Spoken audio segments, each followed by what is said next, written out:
Welcome back to Law Call. Tonight I have John Maslick with me, and we're talking about wills, trusts, and estates, and basically what we refer to as the whole probate process.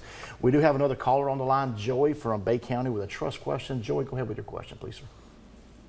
Good evening. Good evening. Hi there.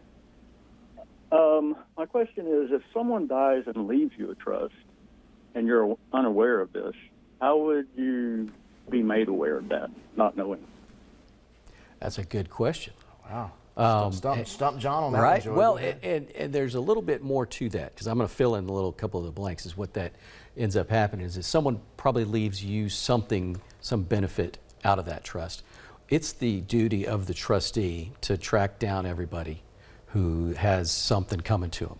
Now, if you're talking about you've been made the trustee and you don't know about it, that shouldn't happen. You know, if you're doing it through a law firm, they're going to make sure everybody who's involved knows that they're going to be playing that part, have that role, and make sure they're up to it.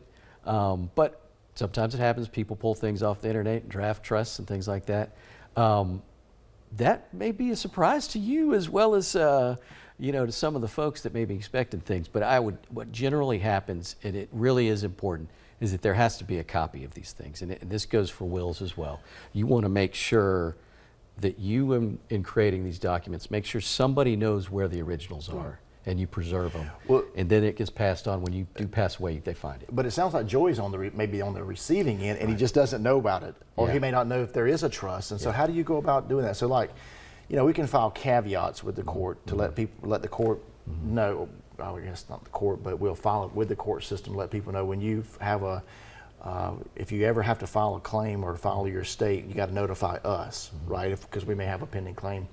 But in a situation like Joey's, how does he know whether there's a trust exists? And what happens if the trustee doesn't notify everybody, or does not even, you know, file the trust and basically go through a probate process of executing on that trust, I should say. So that's a big old question. We could, like I told you earlier during the break, I can talk a while on that one, but I'll try and be precise here. So there is a requirement that when there's a trust and then the original trustee's passed on, and now it's going to be administered, it's going to be put into action, as the words would be, you would file a notification with the court, just saying, hey, there's this trust.